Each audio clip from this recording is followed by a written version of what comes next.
Hoje vamos conversar um pouco sobre o que é o Espiritismo, né, Alexandre? Exatamente.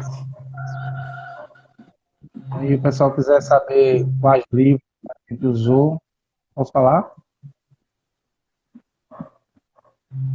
Nós vamos montar esse trabalho é de 1858, o livro que é escrito, o livro dos médios e dos espíritos. É a bibliografia. Eu gosto sempre de citar a bibliografia, depois o pessoal vai consultar para ver se a gente não está dizendo coisas que não deve dizer. Nosso irmão Rinaldo Mendonça, muita paz. Jeane Souza aqui no Face, né? Nossa irmã Edileuza.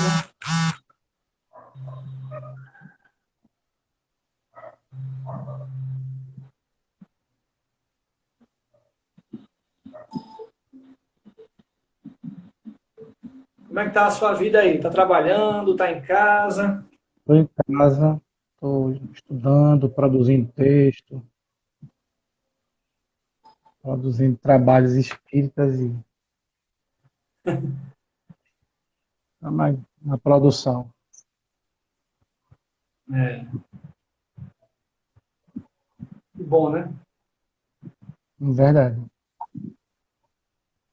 É uma experiência nova pra gente, né, Alexandre? Ficar em E casa. isso é verdade. Nossa irmã Graça, Jeane, da paz e saúde. Eu estou pedindo a turma para colocar aqui da onde é, sabe? Um de Recife, outra de Nazaré da Uma amiga, Mata. Graciane é uma amiga nossa. Um abraço para ela. Um abraço para Ótimo. todos, para ela.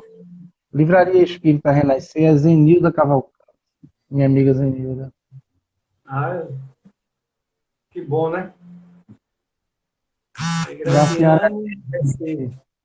É porque isso. no nome, muitas vezes, as pessoas não colocam realmente o nome da. Né? Aí, Recife. A gente vai fazendo os pontos luminosos em cada lar. Eu estava falando antes, Alexandre.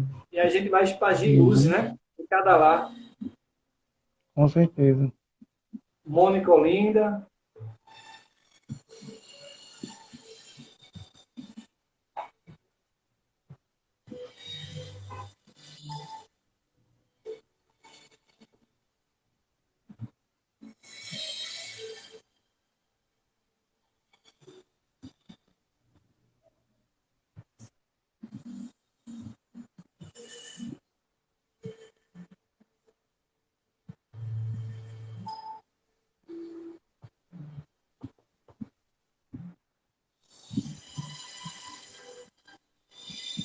Tem aí também a Auristela, que é amiga também. Né? Entrou aí que eu vi Suênia, boa ela. noite. Silvânia Câmara, boa noite você também, minha irmã. Deus te abençoe. E há 3 minutinhos a gente faz a prece inicial. Né? O tema da gente a gente já sabe que é o Espiritismo hoje. Ricardo Cavalcante, Ricardo, Voz de Caridade, está aqui no Ah, Face. meu irmão e meu amigo. Um abraço para ele. Cara, é um irmãozão. Ele, íris, clarinho, cheio pra É. clarinho. E Sérgio vai ser sábado agora, viu? Ah, Sérgio Mendes. É, sábado a gente vai estar aí. Marcar também com o Ricardo, com o Íris. E também com Clarinha e faz tudo junto. Nada do ateu, né? Acabou de Aldo Alves.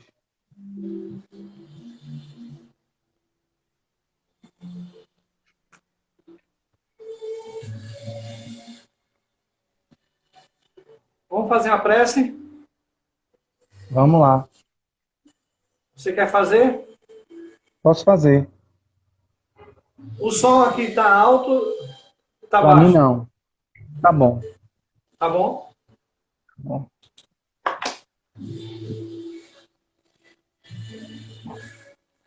Nesse instante, erguemos as nossas mentes ao alto,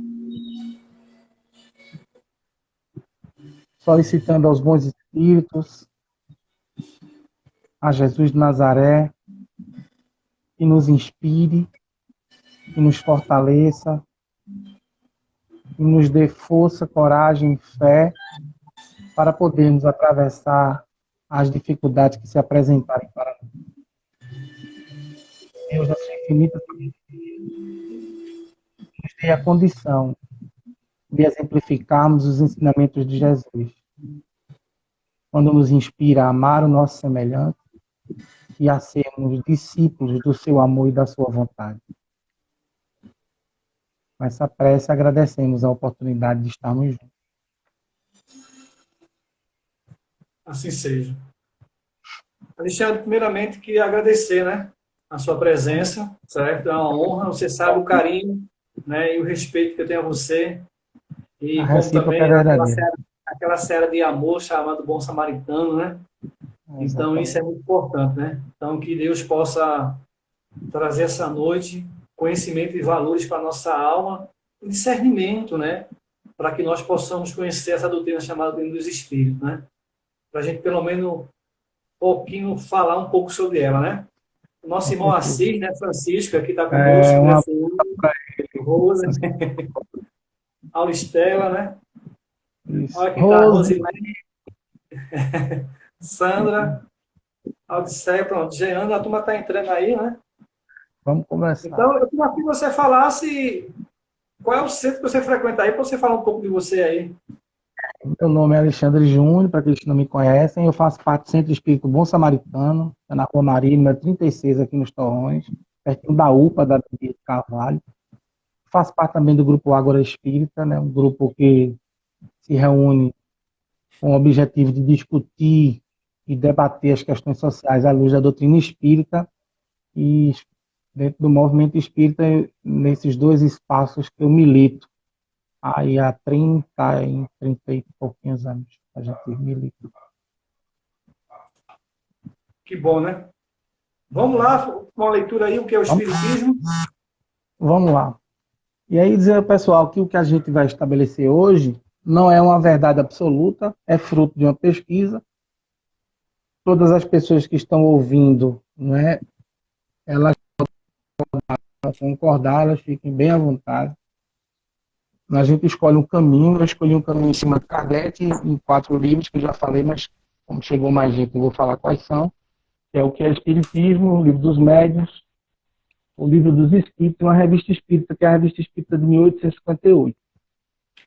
E eu quis, assim, consubstanciar uma visão kardeciana do que vem a ser o Espiritismo, porque, embora o Espiritismo não tenha várias interpretações, ele diz o que diz, reencarnação vai ser reencarnação aqui ou em qualquer lugar do planeta. Mas aí a gente, às vezes, molda um pouquinho a cultura de cada lugar. Tem muitas coisas que influenciam a percepção daquele entendimento. Então, a gente vai apresentar o que diz Kardec, de tentar ser mais fiel possível ao posicionamento dele, para que a gente entenda verdadeiramente o que é o Espiritismo nessa perspectiva. No capítulo 3º do Método, Kardec diz uma frase que ele diz assim, dissemos que o Espiritismo é toda uma ciência e toda uma filosofia. Quem desejar conhecê-lo seriamente deve, pois, como primeira condição, submeter-se a um estudo sério e persuadir-se de que, mais do que qualquer outra ciência, não se pode aprendê-lo brincando. Aí, quando eu li essa frase lá no livro dos Médiuns, eu achei bastante interessante a gente começar com ela para poder falar de Espiritismo, para que a gente vai visitando superficialmente a literatura espírita. É necessário realmente persuadir-se a um estudo. Kardec, no livro que é Espiritismo, ele abre esse livro. O preâmbulo desse livro é extremamente rico, mas infelizmente é um livro um pouco desprezado pelo movimento espírita, por uma parte dele. Não é? Mas Kardec abre esse livro, depois do preâmbulo, com uma discussão com um crítico. E o crítico pede a Kardec, por exemplo, para participar de 3 reuniões, porque ele queria escrever um livro, depois que ele participasse dessas 3 reuniões, provando que o Espiritismo era uma farsa.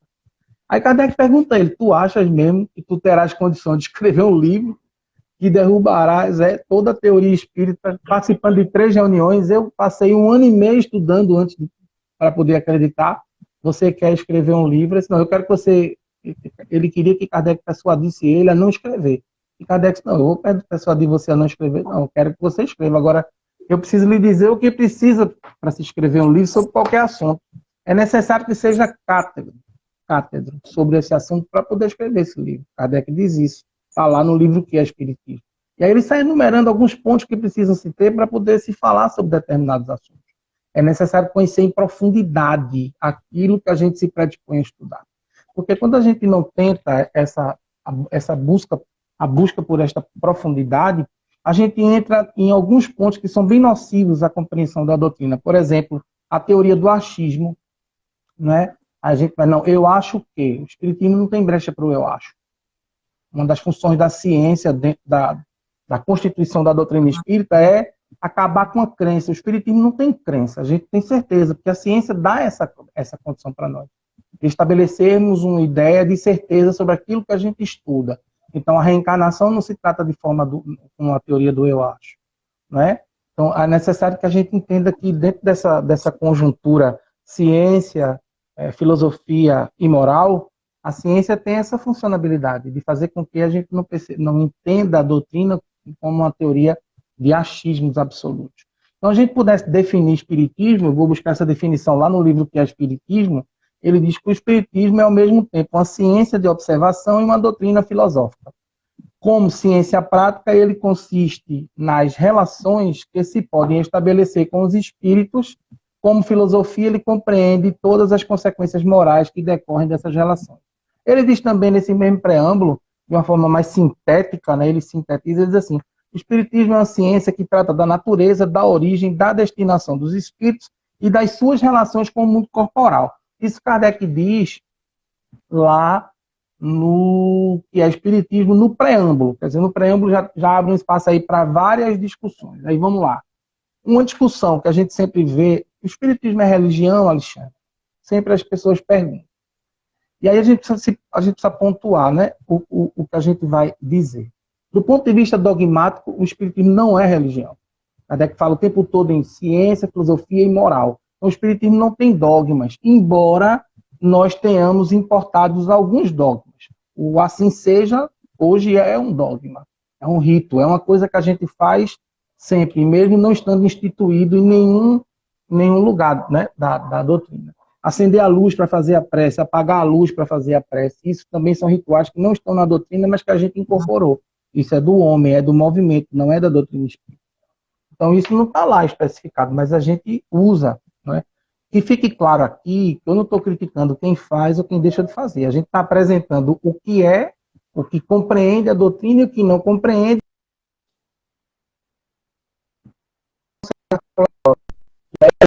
É outra palestra para a gente falar da questão estrutural e histórica da chegada do espiritismo no Brasil, no final do século XIX, quem foi que trouxe e tal. E aí, o espiritismo ele tem toda essa estrutura e tem uma base. Se eu estiver falando muito, você quiser interagir com alguém ou fazer alguma pergunta, você pode interromper. Fique à vontade para ficar uma coisa mais interativa. É bom a gente dar uma pausa em cada termo que você lê. Então, pronto, vamos lá. Deixa eu só para fechar, para a gente, antes da gente entrar nas questões dessa divisão que a gente podia chamar de doutrina, né, dos princípios básicos, eu só trouxe alguns, porque o tempo é pequeno, e para a gente poder interagir, mas para a gente falar sobre alguns que eu considerei como principais pontos. Então, ele é uma ciência, né? Como ciência, ele tem a proposta de ser uma ciência da observação, e as coisas se dão a partir dessa perspectiva, dessa relação que ele tem com a filosofia, e a sua consequência é ética, é moral. A consequência do espiritismo é fazer com que o ser humano, o homem, seja espiritual. O espiritismo ele não trabalha, por exemplo, a questão da conversão. A gente não deveríamos querer converter ninguém ao espiritismo. Se você vier para cá, ele precisa aprender a amar. Se ele vai ficar amando no centro espírita, se ele vai amar no terreiro de candomblé ou na igreja evangélica, onde ele quer que ele seja, o importante é que ele tenha aprendido a proposta. A gente se preocupa com isso. Não em formar adeptos. Não é nossa preocupação formar adeptos.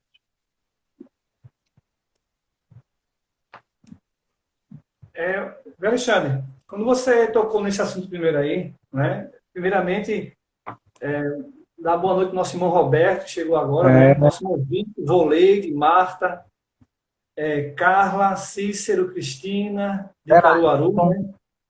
amigo também, o pessoal do Ágora tá aí também. Luizete, Ana Paula, Alziene, Flávio, Zilda, Joaquim e Chileno, né?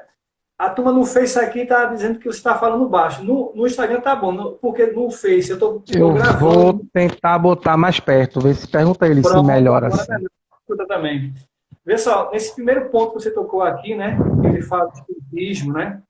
E a gente vê que a experiência que a gente tem, o que a gente vê hoje nas casas espíritas, esses 30 anos que eu sou espírita, que as pessoas vão para a casa espírita, né, para buscar algum auxílio, né? E ali gosta daquele auxílio e ali pega um livro, né? Isso seja de romance ou seja qualquer outro livro, né? E ali se torna espírita porque lê um livro, né? E falta essa, para você conhecer o espiritismo mesmo, você tem que ler a codificação. Como uma pessoa que é protestante, ela tem que ler a Bíblia, né, para buscar o seu ensinamento, como católico também.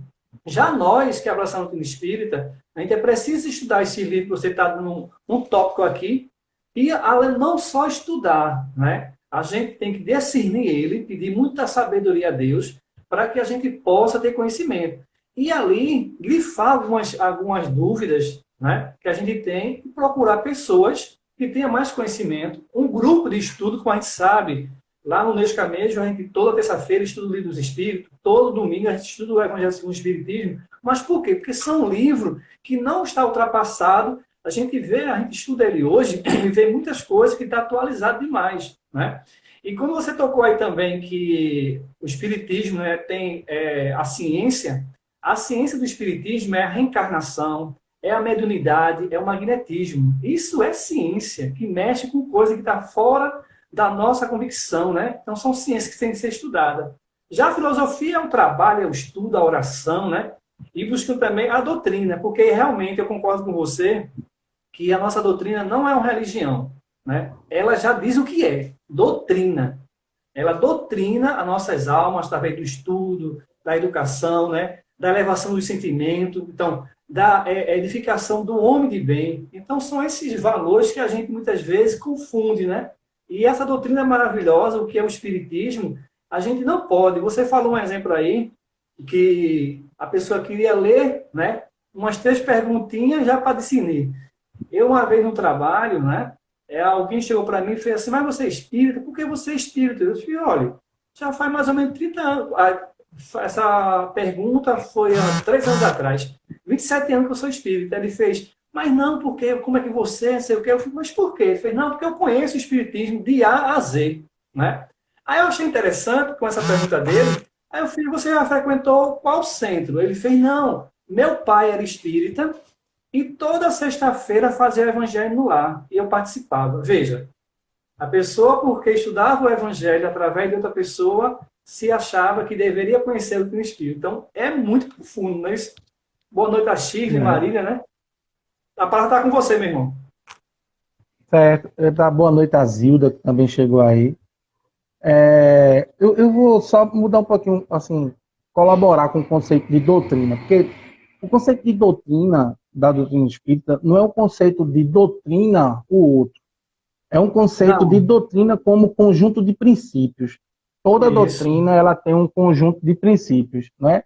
E falar, antes da gente dar continuidade, falar que Zilda também apareceu aí, dar boa noite para ela, e dizer o seguinte: às vezes as pessoas chegam na casa, elas são neófitas, elas estão chegando e pedem um livro.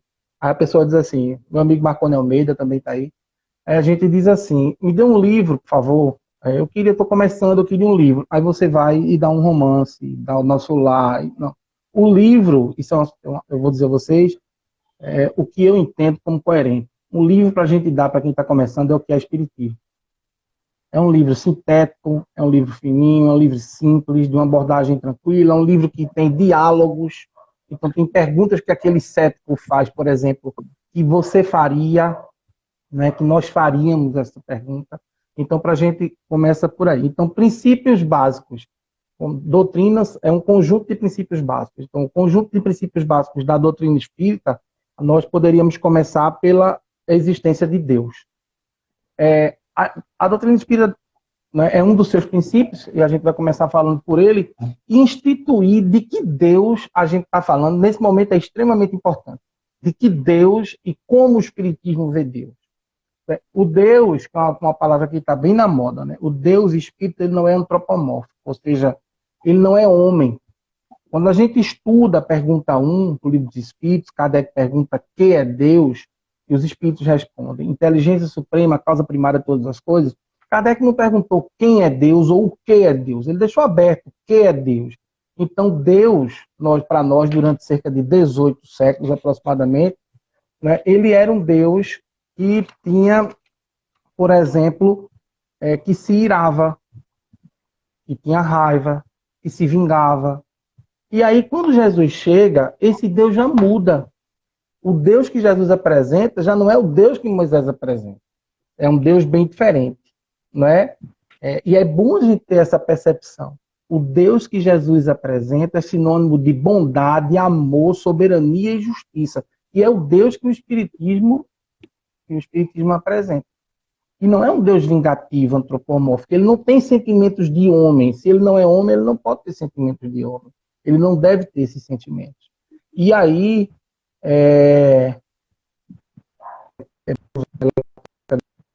colocando alguma coisa aí, depois tu lê. É bom ler o que ela está falando, para a gente poder discutir em cima. Então, quer que eu leia? Lê. Graciane, né? Sou católica. Deixa eu ver aqui. Eita.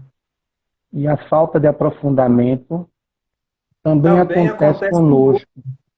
Há uma ideia para muitos que a fé está desassociada ao estudo. Isso.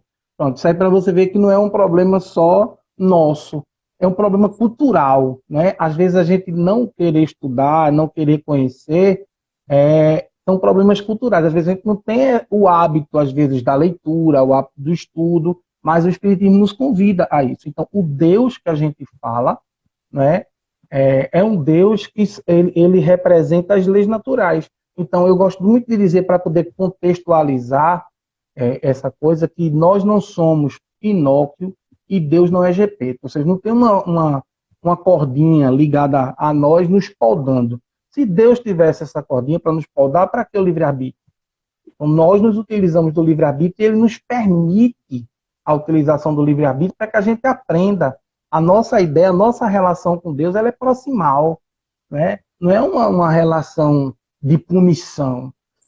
A gente precisa discutir, inclusive, me permita abrir um parênteses, mas é importantíssimo nós discutirmos a função do sofrimento e da dor dentro da compreensão espírita, porque o movimento espírita, em vários momentos, ele institui a dor e o sofrimento, se não como um único meio de evolução, mas como o principal meio de evolução. E a dor e o sofrimento não é um meio de evolução. É um meio não é? A dor e o sofrimento se instaura de forma educativa, de forma pedagógica. A função da dor é nos fazer pensar que nós nos distanciamos por alguns momentos do amor. O amor, sim, é que nos faz evoluir. A gente evolui porque ama, e quando ama, quando a gente não ama, ou se distancia um pouco dessa relação de amor, a gente se aproxima um pouco das dores e dos sofrimentos para a gente poder fazer uma introspectiva sobre nossa vida e redesenhar os nossos passos. Então, o sofrimento e a dor tornam-se pedagógicos e terapêuticos. A questão também de Deus, ele passa a ter uma realidade proximal, a gente deixa de ver Deus como homem, tem uma relação mais próxima dele e entende que esse Deus é sinônimo de soberania e justiça. Eu diria que não dá para crer num Deus que não mergulha numa compreensão de igualdade e justiça social, por exemplo. Deus, ele se preocupa o tempo todo com todos os seus filhos, e não com uns e com outros não.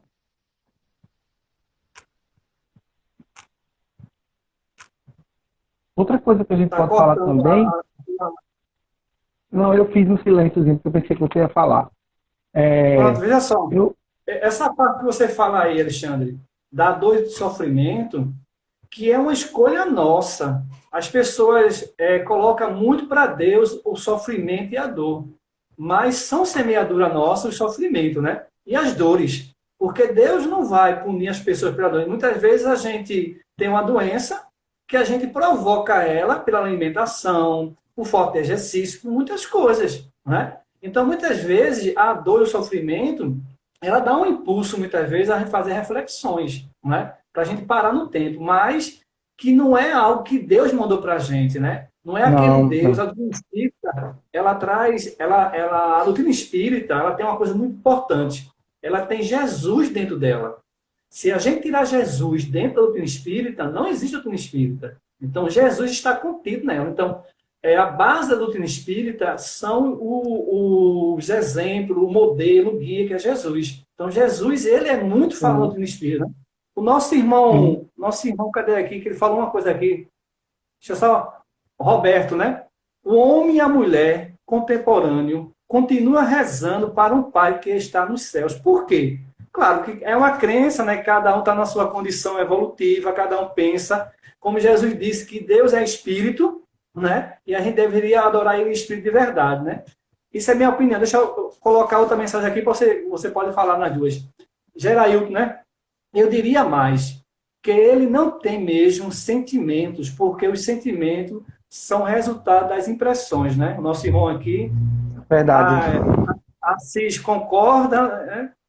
Gerailton, aqui, uma compreensão equivocada. O principal caminho para a evolução é o amor. Dois sofrimentos são sempre os efeitos, com certeza, né?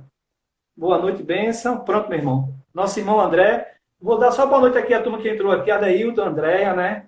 Uhum. André Couto, né? Marta, tá todo mundo aí. Pode falar, meu irmão.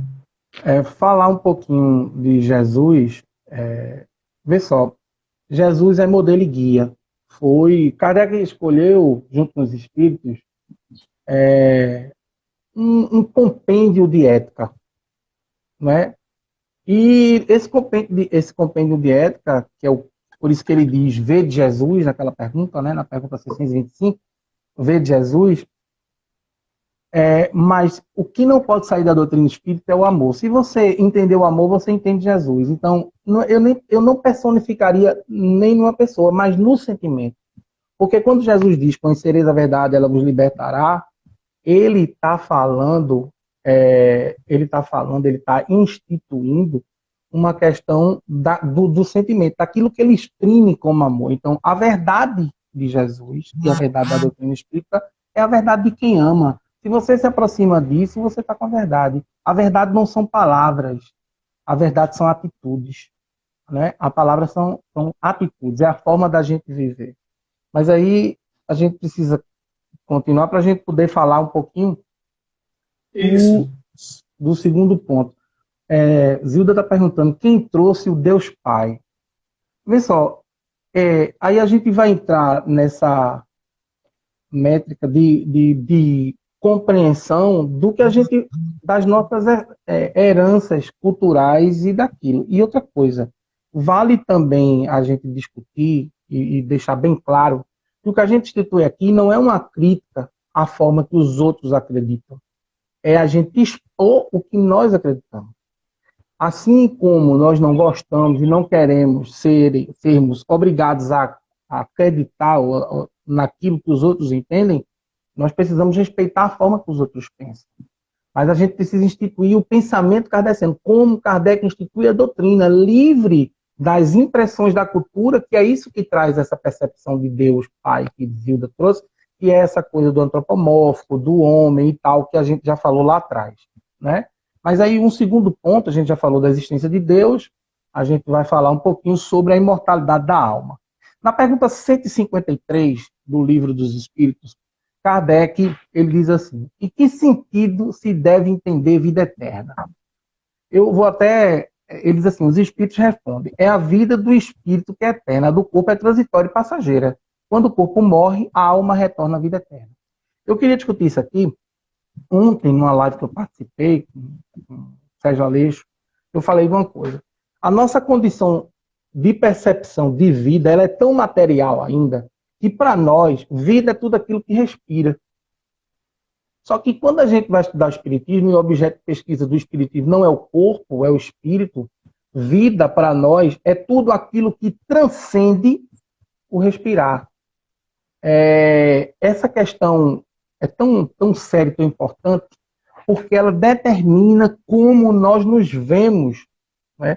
Nós não temos espírito. Não, eu sou muito bom, eu tenho um espírito muito bom. Não, nós somos espíritos. Não estou A imortalidade da alma, a imortalidade da alma, melhorou? Não. Tu não está me ouvindo? Deixa eu tirar ele aqui. Vocês estão me ouvindo aí, Alexandre, pessoal? tá me escutando, Alexandre? Eu Você tô. está me escutando? Tô Eu não estou lhe sim. escutando. Tu sai e entra de novo, porque não estou escutando, não. Tá bom, eu tô ouvindo alto e claro. Eu vou sair e voltar, então. Agora acho que quem tinha que sair era... Mas tu sair cai, né? Deixa eu sair aqui, Não estou peraí. lhe escutando, não. Vou sair.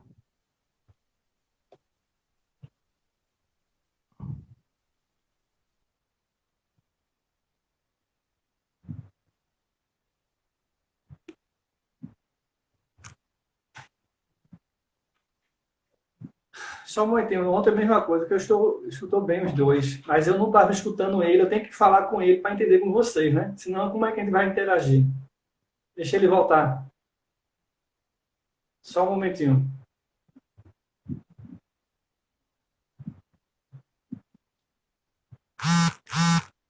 Aconteceu ontem a mesma coisa. Pronto, vou chamar ele de novo agora.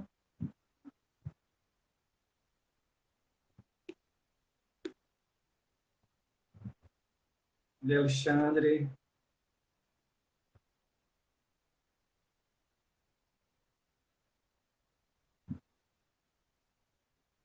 Só um momentinho, gente, para a gente chamar ele aqui para...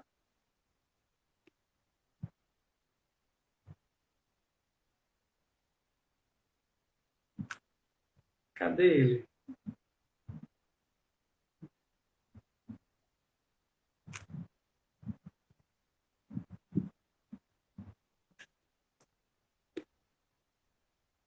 Aqui. Pronto, já ele convidar ele.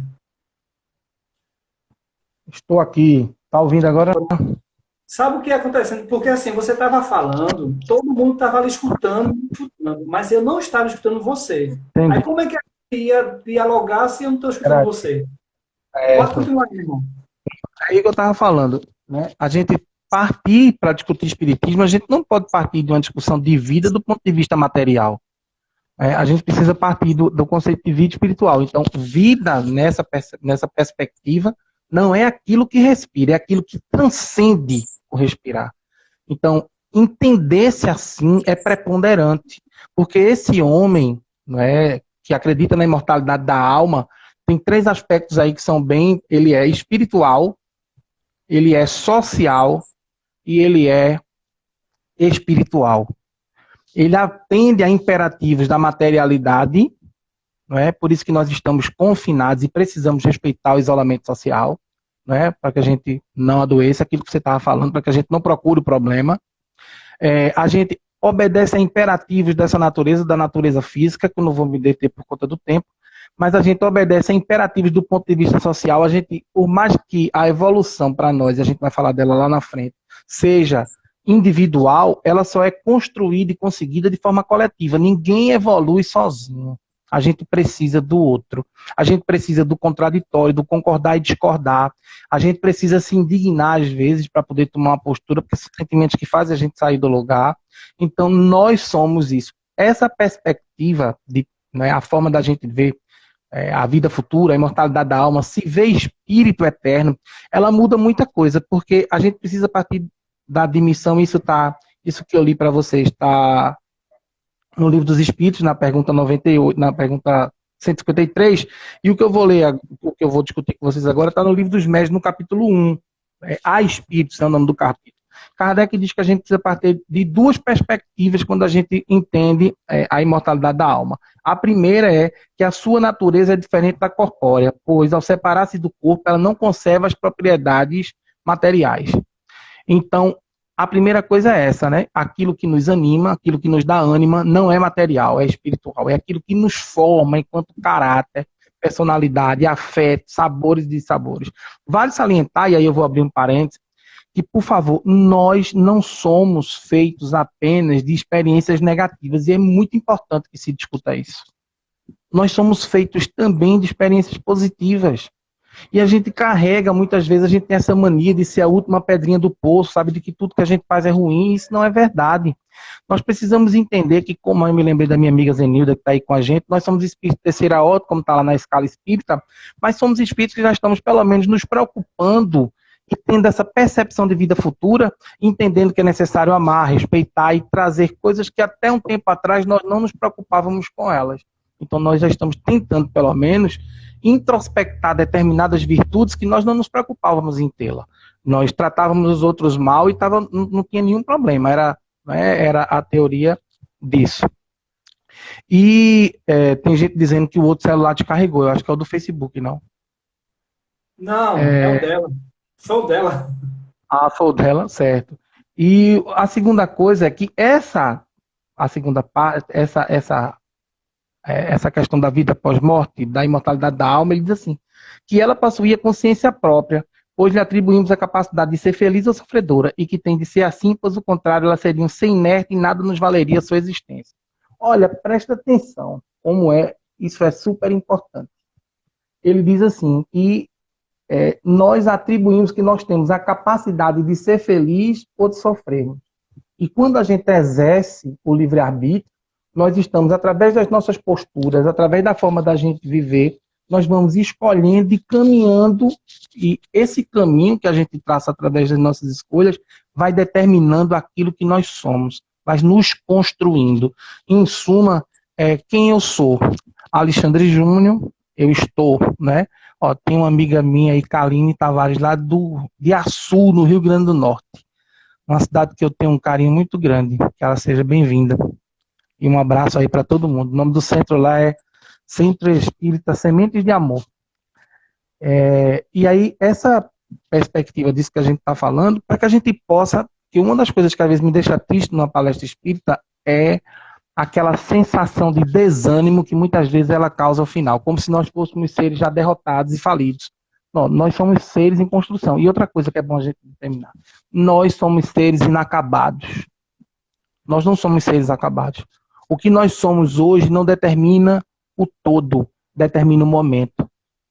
Né? Nós somos seres em construção. Agora, o que é que nós queremos ser? E aí eu vou falar de novo, mas é uma frase que me persegue, é uma frase de Einstein, que ele diz assim, é loucura exigir novos resultados se todo dia a gente faz a mesma coisa. Então, a doutrina espírita nos convida a fazermos essa introspecção com relação a nós mesmos. Né? Qual é a nossa postura, quem a gente tem amado, de que forma a gente tem construído os nossos sabores, as nossas amizades, quem você como pai, como irmão, como filho, não é? Como é você como marido, como é você como vizinho, como é você como espírita, e você começa a se avaliar. O livre-arbítrio, que Aldo disse aí que é um grande desafio, ele se dá a partir do momento que você consegue usar essa consciência que ele diz que é aquilo que nos separa do corpo, para poder filtrar as nossas próprias ações, as nossas próprias atitudes. É verdade mesmo. Tu quer... O que interessante você falar aí da alma, que várias religiões acreditam na imortalidade da alma. Acredita que a alma vai para um canto A ou B, que a gente não vai entrar nesse mérito, né? Agora, a doutrina espírita, como a gente vai falar da reencarnação mais depois na frente, né, que a gente podia falar agora, o que você acha? Pode ser. Pode ser, né? Pode, sim. Então, aí você vê que, porque é um ponto ligando o outro, né? Então, para nós que abraçamos essa doutrina espírita, né? Como falar aí do livre-arbítrio, né? Essa experiência que a gente tem da doutrina dos espíritos, né? Que a gente fala doutrina espírita, né? Mas a doutrina, nós somos espíritas, somos adeptos à doutrina, né? A doutrina é dos espíritos, né? E a gente muitas vezes já diz que a doutrina é doutrina espírita, mas nós somos espíritas, mas a doutrina é dos espíritos. Eles que trouxeram a mensagem. A doutrina não é de Kardec, ele foi o codificador. Por isso que muitas pessoas colocam assim, vocês seguem Kardec, né? Não, a gente segue a linha de pensamento, de instrução que ele tem. Ninguém segue Kardec, não. A gente segue as instruções dos espíritos, né? Porque Kardec ali formalizou as perguntas, tudinho. Então, são certas coisas que as pessoas pensam, não, você é kardecista? Não, eu sou espírita. Kardec foi uma pessoa que codificou a doutrina, né? Mas a doutrina é dos espíritos. Então, por isso que eles falam da imortalidade, né? Fala da reencarnação, fala de valores. Então, o espiritismo é essa ciência, essa filosofia, né? E esse princípio que leva as pessoas a pensar na religião, porque o amor, a caridade, a benevolência, o perdão, tudo isso busca religar a Deus, né? Então, são valores que a gente vê e analisa isso. Hoje a gente pode dizer que Kardec foi bem mais do que apenas um codificador. Por exemplo, se você pegar o que é se você pegar o que é o espiritismo, você vai ver que ali tem praticamente diálogos, né? Apenas diálogos dele e coisas que ele pensava. Se você pegar o livro dos médiuns, por exemplo, e é um livro que o espírita, que você discute muitas vezes, mas você percebe que muita gente não conhece. Os 4 primeiros capítulos são só Kardec, então ele não era só um codificador. Kardec ele participou ativamente da formação da doutrina. Mas Então, os 4 primeiros Alexandre, capítulos. Oi. Quando eu falo de Kardec, por quê? Porque as pessoas pensam que a gente não segue Jesus nem Deus, segue Kardec. A gente tem que separar isso. Ele tem o valor dele, tem o conhecimento dele, mas eu estou falando assim, a gente não chega assim, não, você é espírito kardecista, não existe isso. O espiritismo não ensina isso, entendeu? Estou falando que ele tem o valor dele, eu concordo com você. Eu estou falando para a gente separar isso, a doutrina é dos espíritos. Ele codificou, ele também fez pergunta, tudo, eu concordo com você. Eu estou falando para as pessoas, fica assim, tu é espírita kardecista. Você entendeu o que eu estou falando? Eu entendi. Veja só, eu acho que a gente tratar Kardec só como codificador, eu ia falar disso agora, Zilda, das revistas. Coisa. É um pensamento, na minha humilde opinião, um pouco reducionista e um pouco simplista, avaliar Kardec só como codificador. Existem 12 volumes da Revista Espírita que vão de 1858 a 1969, que são frutos de estudos que Kardec fez e produziu e colocou ali. Só a introdução do Livro dos Espíritos é de uma riqueza sobre o Espiritismo e é muito desprezado, porque às vezes as pessoas, quando pegam um livro, vai direto para o primeiro capítulo. Quem quer conhecer o Espiritismo, assim, a princípio, leia o que é Espiritismo, a introdução do Livro dos Espíritos, para depois lerem outras coisas, e vão ver do que Kardec fala. Então, eu entendo o que você quer dizer, mas hoje a gente já tem estudo. Joseane está fazendo uma pergunta que a gente respondeu lá no começo, mas eu vou responder para ela. O que é Espiritismo é o livro que eu indico. O que é o Espiritismo. E aí a gente... isso faz com que a gente perceba, para a gente poder entrar na reencarnação, senão a gente não fala dos 5 pontos, porque Kardec trouxe muitas contribuições para o Espiritismo, que não foram apenas Lindenberg, que chegou aí, um amigo lá de Fortaleza, do Coletivo Espírita Girassóis, Espíritas pelo Bem Comum. Né? Kardec, quando fez isso e transformou, ele trouxe muitas contribuições que não foram apenas fazer perguntas. Né? Tem um ensaio sobre as sensações no Livro dos Espíritos, que é uma coisa impressionante, e aquilo é de Kardec, né? Enorme, ele faz. Então, tem coisas que a gente... Mas essas discussões a gente ainda vai ter muitas para a gente poder compreender. Então, não é seguir Kardec apenas, mas compreender que ele não foi um mero codificador. Ele não só pegou e transformou em perguntas. Ele foi um co-criador, a gente pode dizer assim, um co-criador. Ele participou ativamente da formação da doutrina. E aí a gente saindo da questão da imortalidade da alma, você falou da reencarnação, eu peguei um trechinho da Revista Espírita de 1858. Quem quiser vai lá e vai achar na Revista Espírita, onde ele fala da reencarnação. E ele diz assim, em linhas gerais, ele diz que admitamos as existências sucessivas e tudo estará explicado conforme a justiça de Deus. Ele diz. Aquilo que não se pôde fazer numa existência, far-se-á em outra. Assim, ninguém escapará à lei do progresso, e todos serão recompensados segundo seu mérito real, e ninguém será excluído da felicidade suprema a que pode aspirar, sejam quais forem os obstáculos encontrados em sua rota. Eu acho tão impressionante essa mensagem, porque assim, a primeira coisa que ele deixa clara é: ninguém nasceu para falência. Nós não nascemos para falir. Nós somos imperfeitos, mas somos perfectíveis. Nós temos o dom da perfeição. Nós nascemos é a imperfeição. O que é transitório é a dor, o que é transitório é o sofrimento. O amor é eterno, ele vai durar para sempre. Quando a gente, né, até tem um texto de Kardec na Revista Espírita de 1864, em fevereiro, quando ele fala do amor e do afeto, quando ele fala da construção do amor, quando ele é verdadeiro, quando ele é de espírito para espírito e daquilo que acontece, né, quando isso se dá. Então, a reencarnação, ela não tem o caráter punitivo, isso fica bem claro. A reencarnação tem um caráter educativo.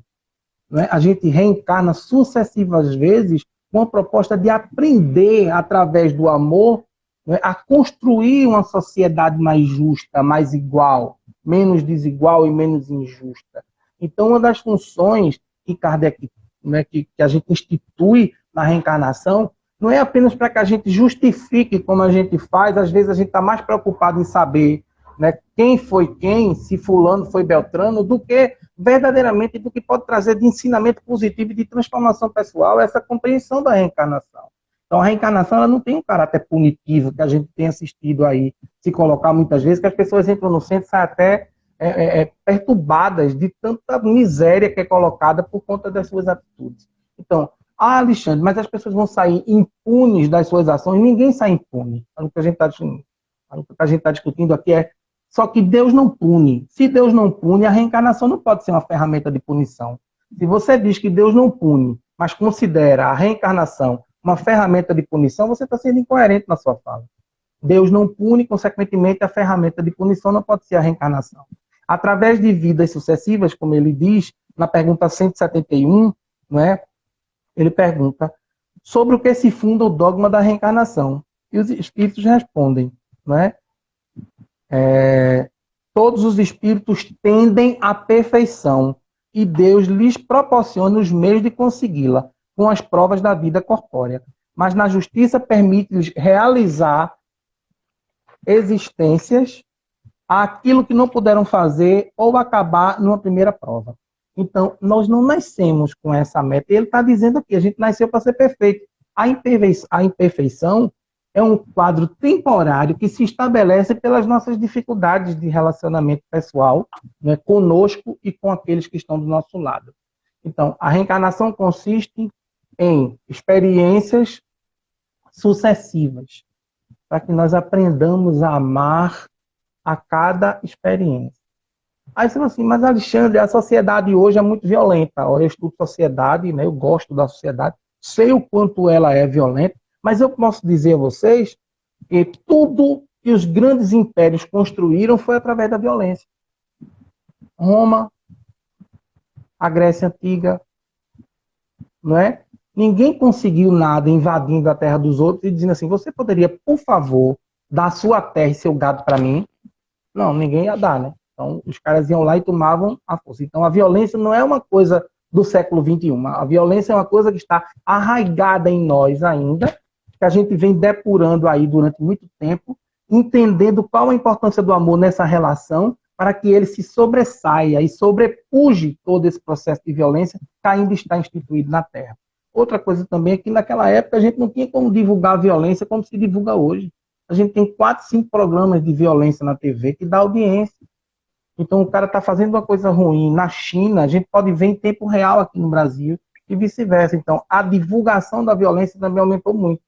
Mas a reencarnação não pode ser vista de uma forma tão pueril e tão simplória ao ponto da gente achar que ela é uma ferramenta de Deus para fazer nós macerarmos os nossos corpos e evoluirmos a partir de experiências sucessivas, porque aí Deus não seria o Deus espírita que a gente começou falando dele. Deus não seria sinônimo de bondade, soberania e justiça.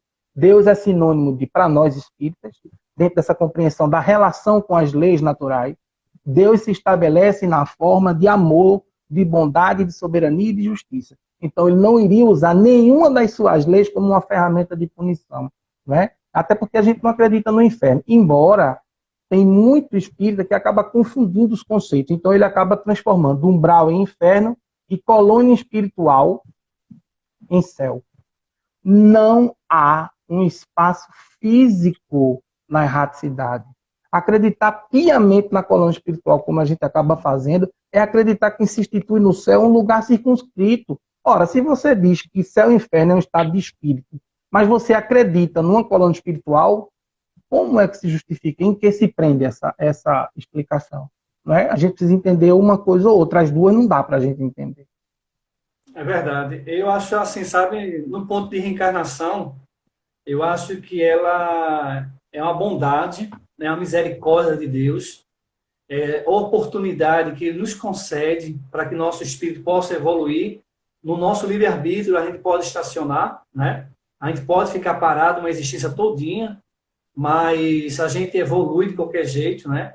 E essa oportunidade, é uma oportunidade da gente ressarcir, né? É a gente pagar as coisas por parcela, né? E sair de acordo com o grau de evolução de cada um, né? A reencarnação assim, eu não acreditava na reencarnação só porque sou espírita, eu já acreditava, porque eu não acreditava que uma existência só tão curta, de 70, de 20, de 30, 100 anos, tão curtinha, para aquela pessoa ali não ter um lugar para ir, ou lá, ou lado B, ou lado C, né? E ali aquela pessoa ficar ali perante anos e anos parada, né? Que Deus é esse?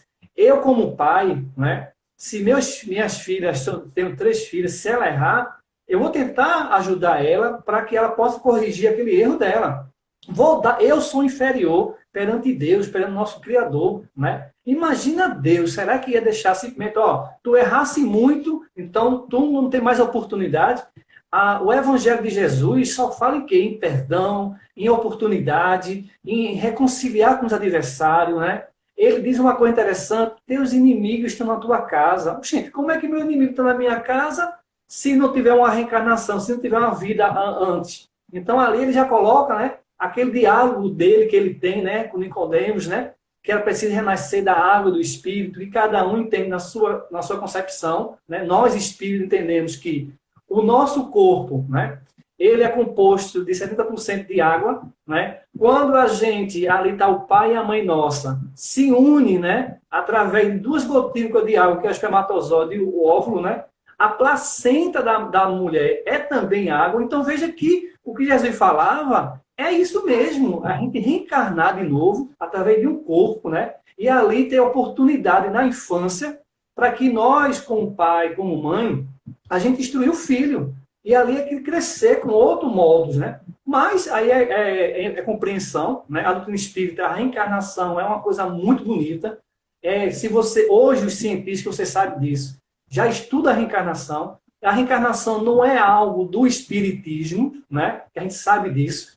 Já outros tempos, desde quando é tempo que fala de reencarnação, né? A gente sabe que a história, né, mudou, tirou a palavra da reencarnação do próprio livro da Bíblia.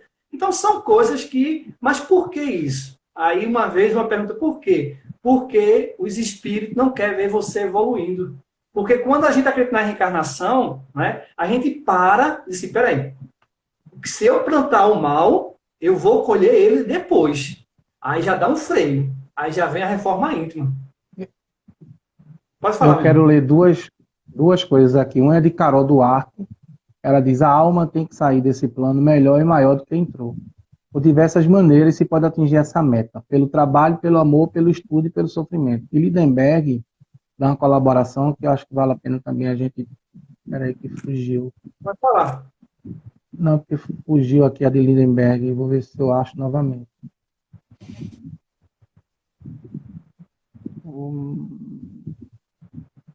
Fugiu. Deixa eu ver se eu acho aqui. Lindenberg. A reencarnação e a lei de causa e efeito têm sido utilizadas por muitos espíritas para justificar as maiores atrocidades da história humana. Precisamos ressignificar esses conceitos. Isso é bem interessante que ele coloca, porque, por exemplo, a gente olhar para uma pessoa que está passando por uma privação muito séria e dizer que ela está passando por aquilo porque faz parte da reencarnação dela é cruel. É cruel. Mas, é você matar a pessoa antes do tempo. Mas tem muita gente que entende reencarnação assim. Se fulano está passando por aquilo, é porque ainda tem essa palavra que colocaram no meio, que é muito mal compreendida, além da causa e efeito. Vou concluir lá o pensamento. Obrigado aí, pessoal, que ficou esperando. E aí, um amigo meu, aí a gente questionou dentro de um centro, a pessoa disse, mas rapaz, eu adoeci, ninguém foi me visitar. A pessoa disse, mas você não teve merecimento.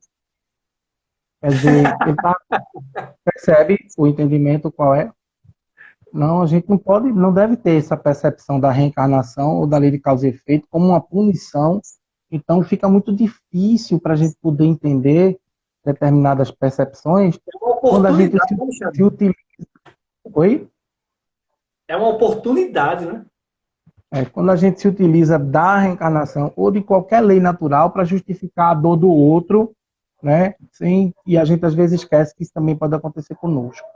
Eu queria entrar na comunicabilidade dos espíritos, que a gente falou de Deus, da imortalidade da alma, da reencarnação e da comunicabilidade dos espíritos, para poder fazer um viés com o que está acontecendo. Por exemplo,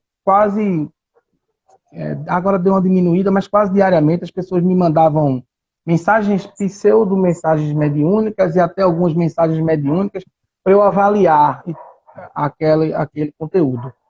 E aí eu vou ler um trechinho aqui do que Kardec diz no capítulo 3º dos médiuns, a gente levar em consideração que a gente vai falar um pouquinho da comunicabilidade dos espíritos e da evolução para poder encerrar o trabalho.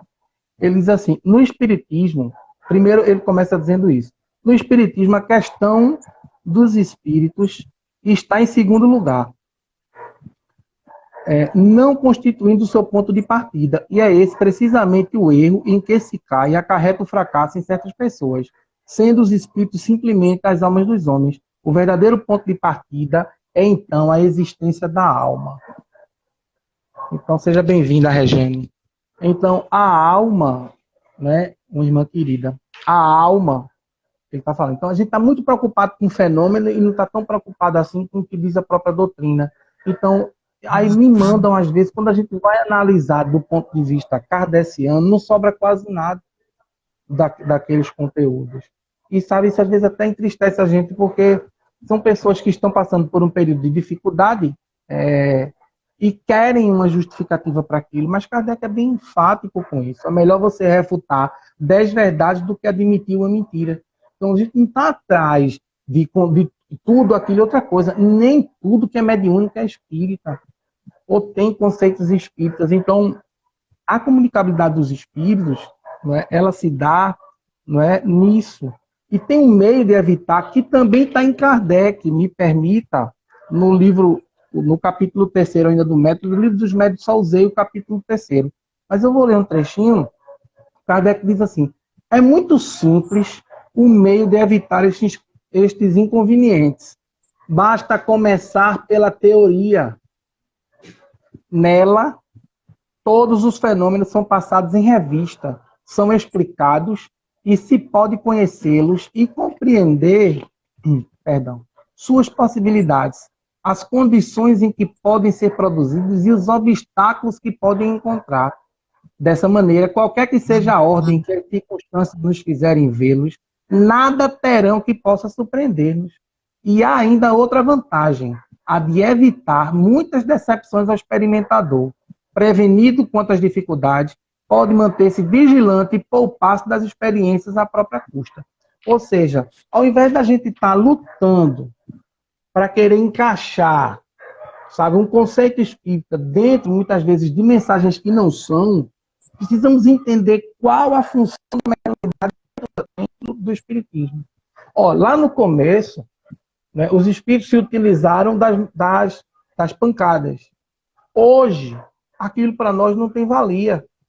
Os espíritos hoje se comunicam através dos fenômenos intelectuais. E as batidas não são fenômenos intelectuais. Os espíritos falam de diversas formas. Né? Hoje a gente tem até a transcomunicação instrumental sendo estudada. Os espíritos vão através de aparelhos e vão e dão seu recado. Então a gente precisa entender que as coisas cresceram. Então qual é o papel da mediunidade nisso aqui? Para a gente poder entender. É trazer conhecimento e trazer à baila a oportunidade de aprendizado. Então, mais importante do que o fenômeno é a filosofia. E Kardec diz isso lá na introdução do livro dos Espíritos. E o que devia nos convencer ao espiritismo devia ser sua filosofia e não a fenomenologia. Mas nós ainda estamos presos à questão do fenômeno e ainda vemos o fenômeno com um caráter muito mais importante do que a própria filosofia espírita.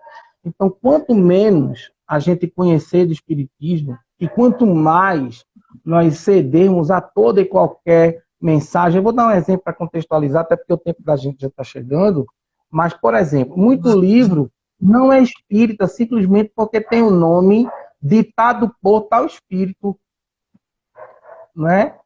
Ditado por tal espírito. Obrigado, Zilda, pela correção. E é certo o que você está falando. Não é que não tenha valia, mas não é mais necessário o caso das pancadas. E eu digo até que não tem valia no sentido que teve naquela época, que eu não quis voltar para poder falar disso por conta do tempo, mas na época das pancadas, que Arthur Conan Doyle, naquele livro História do Espiritismo, chama da época da invasão dos espíritos, Arthur Conan Doyle, que é o nome do livro é História do Espiritismo, ele foi o autor de Sherlock Holmes, que era espírita, e tem 2 livros maravilhosos, que é a História do Espiritismo e Nova Revelação. Ele chama de período da invasão. Eu digo que eles não têm essa valia, a de nos chamar a atenção para um fenômeno inteligente. E Kardec, no que é espiritismo, nesse diálogo com o crítico, ele discute isso. Porque ele diz, o cara quer falar para ele de um cirurgião que diz que os fenômenos das mesas que batiam eram provocados por um músculo, que o livro dos médicos também fala nisso, a revista espírita também fala nisso, que chama de músculo estalante, né? E Kardec começa a colocar aquilo por terra, porque não tem um conceito científico por trás. E aí, ficou um pouco tempo, mas eu gostaria de falar sobre isso um pouquinho. O grande problema desse conceito, desse entendimento da mediunidade, se dá, primeiro, na forma que a gente estuda. A gente tem um capítulo inteiro no livro dos médios dizendo como a gente deve estudar espiritismo, que é o do método. Kardec dedicou um capítulo inteiro a uma metodologia. E a gente não tem uma metodologia. A gente precisa admitir. E outras coisas, às vezes, quando a gente fala as coisas, a pessoa assim, nesse momento parece que não gosta do movimento espírita. Eu amo o movimento espírita. Eu estou aqui por isso. Porque eu amo a doutrina, né? E porque eu amo o movimento espírita. E isso hoje é uma das coisas que me alimentam enquanto ser humano. Só que a gente precisa, muitas vezes, admitir o que precisa ser mudado sob pena da gente não conseguir crescer. Porque se a gente imaginar que tudo que a gente faz é correto, sem abrir uma perspectiva de transformação para que aquilo se torne melhor do que é, se Kardec pensasse assim, a doutrina espírita não tinha saído do papel. Ele não tinha conseguido terminar de constituí-la. Porque Kardec, por exemplo, para quem não sabe, para quem fica só na codificação e não estuda as revistas espíritas, por exemplo, Kardec diz em determinado momento que a possessão é uma coisa que não existe. Mas depois ele retifica e diz que existe. Por quê? Porque através da ciência ele foi descobrindo eles, quando eu disse isso, eu não tinha me deparado ainda com nenhum caso, só que agora eu me deparei. E hoje eu sei que existe. Então ele não tinha medo de voltar atrás ou de dizer que aquilo não era um fato. Kardec não tinha medo de detrator, ele não tinha medo de contraditório, ele não tinha nenhum problema com nada disso. Quem tem são os homens que fazem o movimento espírita. Quando a gente se levanta para apresentar uma possibilidade de interpretação diferente ou de compreensão daquilo que está sendo dito, às vezes as pessoas não querem nem nos ouvir porque elas instituem um padrão e a gente tem que seguir um padrão. Só, peraí, eu não tenho obrigação de seguir padrão. A gente precisa quebrar os padrões para poder trazer outro tipo de percepção. E a gente precisa estar aberto a esse diálogo. E Kardec propõe isso. E na mediunidade isso é muito claro, isso fica muito claro. Porque a gente ainda busca a mediunidade, não é? Como a gente buscava antigamente, sem essa percepção metodológica. Eu vou dar um exemplo, por exemplo. Se eu disser isso, choca, mas é verdade. A mediunidade espírita, ela ainda é muito mais mística do que científica. Há pouca ciência na mediunidade. Se a gente for fazer, por exemplo, um trabalho de verificação, né, ou criar medidas de avaliação, o médium se sente milindrado. A gente não pode criar. Kardec, na Sociedade Parisiense de Estudos Espíritas, ele instituiu uma coisa. A comunicação, toda a comunicação que era dada na Sociedade Parisiense de Estudos Espíritas, quando você entrava, você assinava um documento dizendo que aqueles documentos não eram seus. Eram dos espíritos, ele não podia levar para casa. Era propriedade da Sociedade Parisiense de Estudos Espíritas e era material para pesquisa. Então, hoje a gente não consegue vivenciar isso dentro do movimento espírita porque há milindres, sabe por quê? Porque há uma preocupação muito grande com a promoção pessoal. Não, a gente não está muito preocupado com o conteúdo daquilo que é ofertado. Às vezes a gente se preocupa um pouco mais com a quantidade do que com a qualidade. E a gente precisa se preocupar mais com qualidade. É melhor produzir menos com mais qualidade do que produzir muito com pouca qualidade ou com qualidade duvidosa. Isso são coisas que a gente não consegue fazer. E aí, Zenildo está falando, o médico se torna advogado do espírito. É verdade. Por exemplo, animismo. Animismo é um tabu. Só que as pessoas não entendem que nenhum médium, nenhum Chico Xavier, de Valteira Franco, seja ele qual for, nenhum médium humano está livre do animismo. As pessoas colocam o animismo como se o animismo fosse uma coisa ruim, uma coisa pejorativa, não sabem diferenciar o que é animismo de mistificação, pensam que é a mesma coisa, e não é. O médium tem animismo sim, porque os espíritos se aproveitam da condição mental desse médium. É impossível ele não doar o que é dele. É impossível. A ligação é feita, né, perispiritualmente, fluidicamente. O sistema nervoso que é utilizado não é o sistema nervoso do espírito desencarnado, porque ele já não tem mais. Né? Ele usa a condição de quem está se emprestando ali como comunicação. É impossível não haver animismo. E vejam só, em vários momentos, os espíritos se aproveitam desse animismo para fazer catarse nos médios, para que eles produzam com melhor qualidade. Então, muitas vezes, eles colocam aquilo para fora como uma terapia para trabalhar suas angústias, suas dificuldades e serem médiuns melhores. Então, nós precisamos perceber que, se nós quisermos fazer um espiritismo que se baseie, né, que o movimento espírita, no que Kardec diz, no sentido de mediunidade, a gente precisa crescer ainda um bocado. E abrir espaço para esse tipo de discussão no que a gente diz respeito às questões mediúnicas, é abrir espaço para avaliações constantes, experimentação e observação. São métodos que Kardec nos dá. Então, o espírito, hoje a gente não tem um método. Qual é o método? Eu vou dar um exemplo, que se eu tiver errado também, vocês podem discordar, não tem problema. Invariavelmente, os espíritos, os estudos nas casas espíritas, eles não surgem de uma reunião. Vamos fazer uma reunião aqui, o doutrinário, o mediúnico precisa estar dentro do doutrinário, porque quem deve decidir como vai ser estudado, né? Precisa haver uma união disso aí, e a gente vai descobrir, a gente quer montar o quê no centro? O que é que a gente quer desse centro? Não, a gente quer que ele seja bom em atendimento fraterno. Isso é só um exemplo hipotético para a gente poder contextualizar. Para ser bom em atendimento fraterno, o que é que a gente precisa estudar? Não, a gente precisa estudar isso. Aí, a partir daí, a gente institui estudos. Não é assim. A gente estuda o livro da moda, a gente faz seminário do livro da moda, a gente não tem uma dinâmica metodológica. Né? Não tem uma dinâmica metodológica para a gente poder instituir um padrão de entendimento científico, experimental e observatório das coisas que Kardec fala.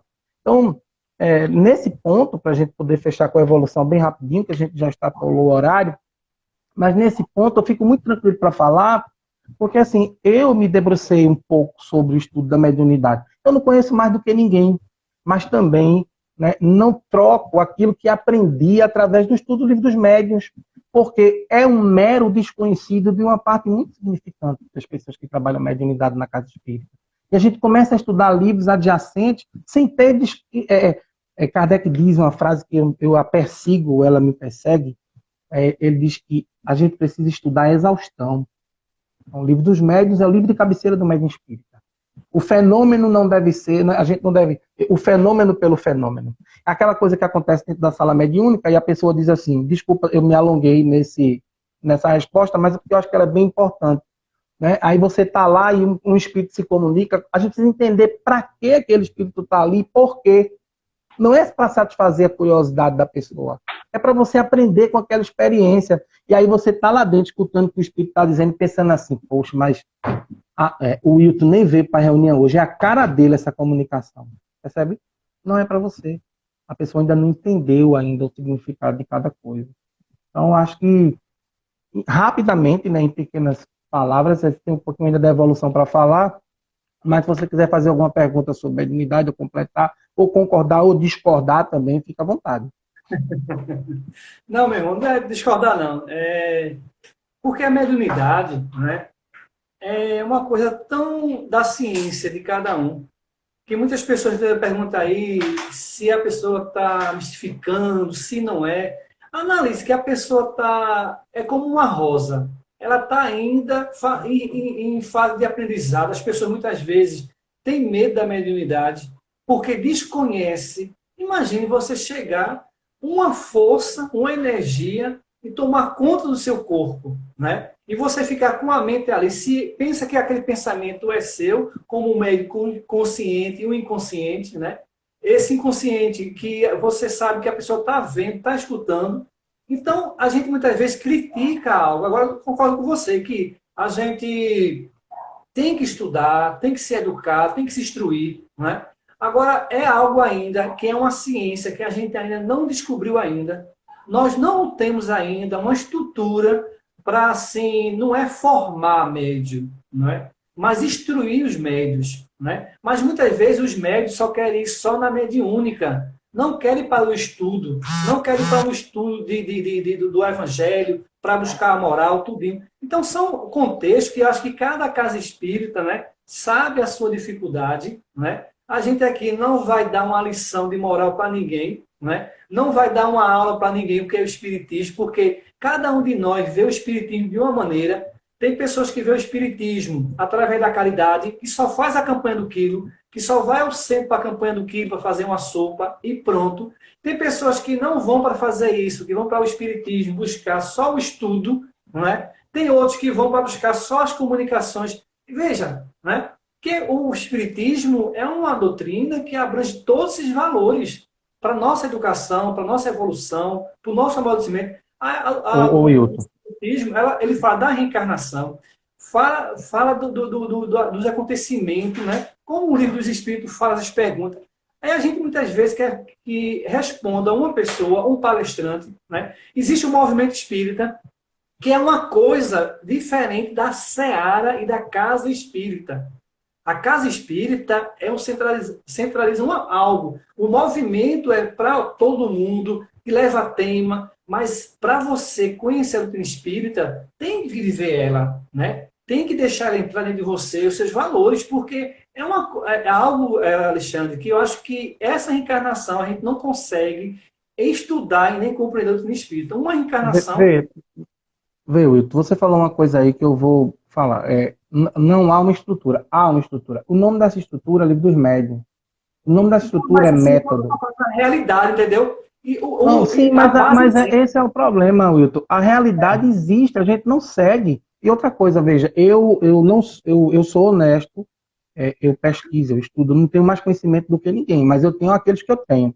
São fruto das minhas pesquisas, não quer dizer que sejam verdade. E eu comecei dizendo isso. O que a gente apresenta aqui é fruto da nossa pesquisa e não estabelece uma verdade. Quem quiser, todo mundo tem o direito de concordar ou não concordar. Mas veja só, quando a gente fala que não tem estrutura, a gente tem estrutura. O grande problema é o seguinte, o movimento espírita, o centro espírita, ele não está fora do movimento espírita.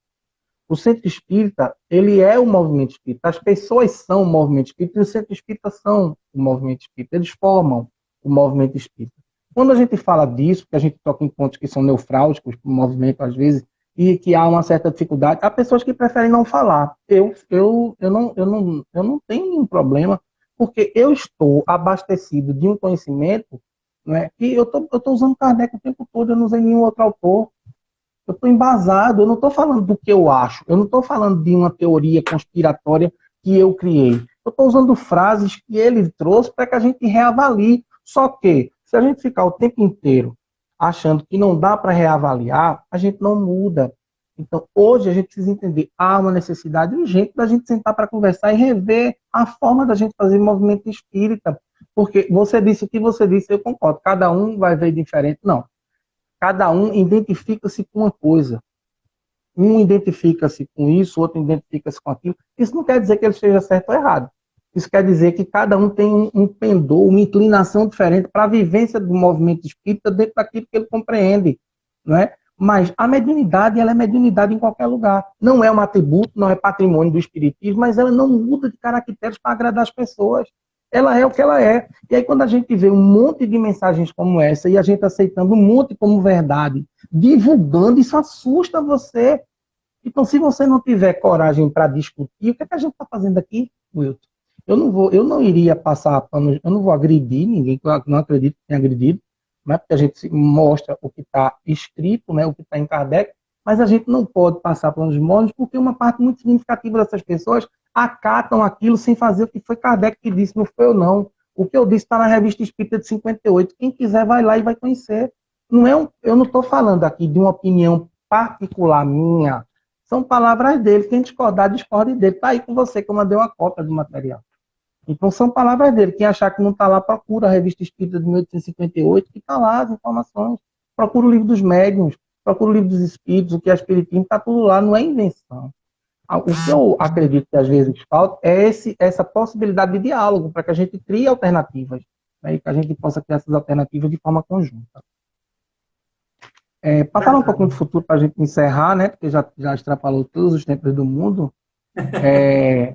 a evolução, eu escolhi 5 pontos, mas a gente poderia falar mais. A gente falou de Deus, imortalidade da alma, reencarnação, comunicabilidade dos espíritos e evolução.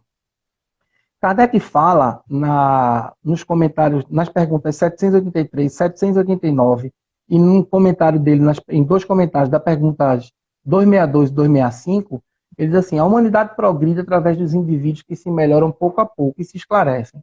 Quando estes se tornam numerosos, tomam a dianteira e arrastam os outros.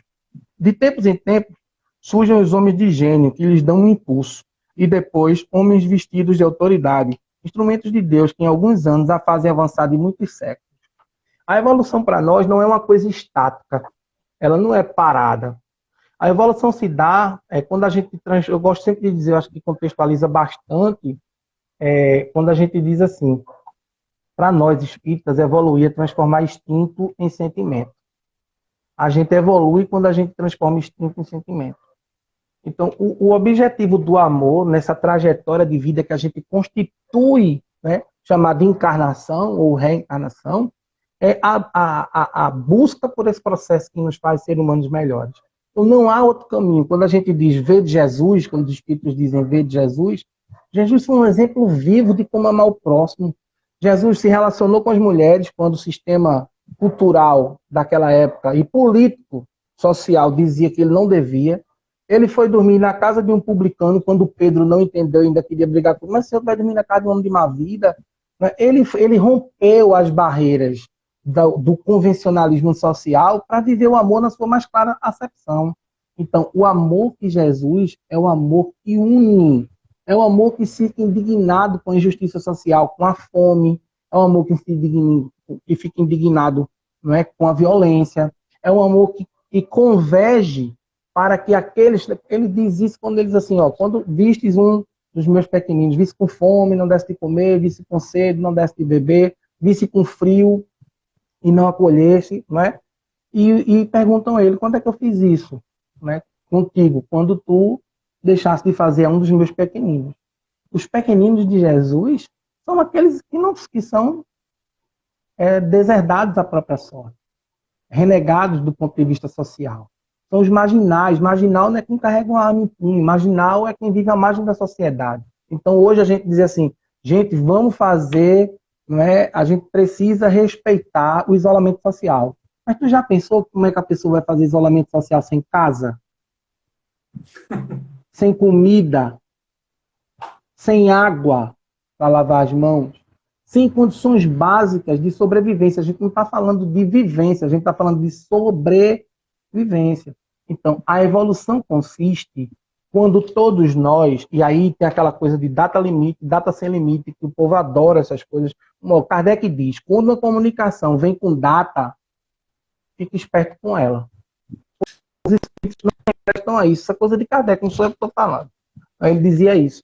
Então, hoje, se a gente conseguir se preocupar com esse amor que Jesus nos mostra, e essa vontade que ele tem de fazer com que nós nos amemos profundamente, mas entendendo a terapêutica do amor como sendo aquilo que nos liberta, o amor quebra algemas. O amor quebra algemas. O amor quebra a algema do ódio, da intolerância, da cupidez, da desigualdade social, da injustiça social, da fome. Não dá para a gente falar de amor enquanto pessoas morrem de fome. Não dá para a gente falar de amor quando as pessoas não têm um teto. Não dá para a gente falar de amor quando as pessoas não conseguem abrigo. Elas não conseguem ter o básico. Não dá para a gente falar de amor quando a gente quer ter 3 refeições, mas tem pessoas que não têm nenhuma. E a gente escolhe o que vai comer. Não dá para a gente falar de amor enquanto o Brasil for um dos países mais desiguais do mundo, do ponto de vista social. É 6% do povo carregando quase tudo que é nosso. E o restante dos 94% brigando para ver se pega alguma coisa que sobra. Então, o amor que o Espiritismo traz como uma perspectiva de libertação de você mesmo, para que você se torne senhor das suas próprias emoções, senhor dos seus próprios conhecimentos, para que a gente instrua uma sociedade muito mais amorosa, muito mais participativa do ponto de vista dos afetos, que se entenda, ela precisa verdadeiramente ser constituída nas bases do amor e do afeto. Aí, Alexandre, mas esse amor é só de Jesus? Não. Jesus é o nosso modelo e guia. Mas tiveram outras pessoas, como Kardec diz aqui, quando fala de evolução, que trouxeram um imperativo de amor, não é? E a gente segue essas pessoas como exemplo. Dentro das nossas casas, às vezes, tem pessoas que exemplificam muito bem, às vezes não tem quase nenhum conhecimento do ponto de vista da instrução. E a gente acha que educação e instrução são as mesmas coisas. Educação é uma coisa, instrução é outra. E às vezes a gente vê uma pessoa muito instruída que não é educada, uma pessoa muito educada que não tem instrução. Então, o Espiritismo, ele junta todas essas pessoas e convida, faz um convite ao amor fraterno, ao amor universal, ao amor, né, que represente a paz, ao amor que seja verdadeiramente embasado nas questões que Jesus nos apresentou. Eu te peço desculpa porque essas 2 últimas ficaram bem longas, mas acho que foi bem importante para a gente poder instituir uma compreensão um pouco mais profunda e plena daquilo que a gente queria passar. A gente agradece, Alexandre. E uma coisa aqui, em 1 hora, a gente não vai, porque eu acho que cada termo, né, cada pergunta e cada resposta, a gente deveria falar, né? Eu acho assim, sabe, nessa lei aí, né, o que a doutrina espírita, né, o que o espiritismo nos ensina, é que a gente tem que usar esse amor, essa caridade que você fala aí.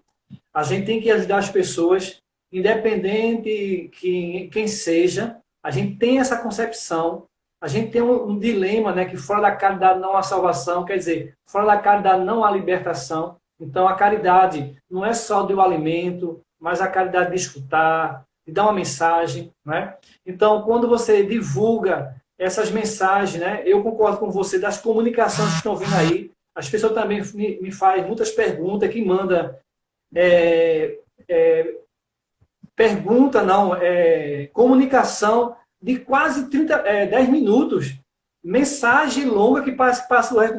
E a gente vê, se a gente for avaliar, ali tem muita personalidade do médium, tem alguma coisa que está vivenciando. Então a gente tem que ter esse discernimento. Eu não passo nenhuma comunicação, não passo nenhuma mensagem. Por quê? A mensagem que eu tento passar para as pessoas é que a gente tem que ter mais coragem, que a gente tem que parar mais para orar, que a gente tem que fazer a nossa parte com vibração, a gente ter mais força, mais coragem para a gente avançar. E isso é que a doutrina espírita está trazendo para nós. Independente de a gente criticar ou censurar A ou B, mas que a gente possa fazer a nossa parte, porque tem uma mensagem que diz assim, quando a gente desencarnar, quando a gente morrer, vai ser entre eu e Deus. Não é? Então, não vai ser entre as pessoas. Então, a gente possa fazer a nossa parte, contribuir com o nosso planeta, que a gente sabe que é preciso disso, né? E eu sei que a gente está passando por essa transição, a gente está passando por evolução, a gente está passando por mudança de comportamento, que não é fácil, Alexandre, mudar o comportamento meu, mudar aquele ser ainda que vem, aquele ser ignorante, aquele ser... Então, esse é o nosso obstáculo. O Espiritismo, ele faz a reflexão para a gente, para mim, sou eu que tenho que melhorar. E as pessoas, através da minha mudança de comportamento, do meu exemplo, que é o mais importante, a gente mudar um pouco, né? A gente respeitar, cada um tem um pensamento, a gente não vai mudar o pensamento das pessoas, porque nós somos espírita, porque nós acreditamos na reencarnação, porque acreditamos na mortalidade da alma. Não vamos mudar o conceito das pessoas. Agora, elas vão entender que a gente tem o nosso, e elas têm que respeitar isso. Então, esse valor que a gente... Eu queria encerrar, se você me permite, falando, minhas considerações finais, falando sobre a questão do esperançar. Paulo Freire, né, educador pernambucano, ele fala de esperançar, é o verbo que faz, um verbo com ação, não é um verbo com espera. Então, esperançar, esperança vem de esperançar. A gente espera enquanto luta. A gente não vai conseguir evoluir sentado, esperando que as coisas aconteçam. A Terra não vai se transformar num mundo regenerado porque por osmose, né? A gente precisa pôr a mão na massa. Pôr a mão na massa nesse sentido é envolver-se com as questões sociais e com a dor do outro. Não há como ser diferente. Não há outra proposta que o Evangelho nos oferte que não seja, né, pelo outro. Jesus disse na parábola do bom samaritano, que ele pergunta quem é o outro? Quem é o outro do cara que estava caído? O outro é o senhor da lei? Não, o outro daquele cara, meu amigo, foi o samaritano. Então, quem somos nós para o outro? A relevância consiste naquilo que a gente faz da nossa própria vida, e a gente ainda está muito preocupado com a forma que o outro né, que ele se coloca diante da vida, mais até do que a forma do que a gente se coloca. Então, eu deixaria aqui essa reflexão sobre a questão da esperança do ponto de vista do esperançar, né, do verbo esperançar, de luta para que a gente conquiste um universo melhor e para que a Terra se torne um espaço de melhores convivências. Agradeço o seu convite, estou à disposição, sempre precisar e eu puder, ajudarei com muito prazer, estou muito grato pela oportunidade, e Deus possa nos abençoar sempre, fiquemos em paz.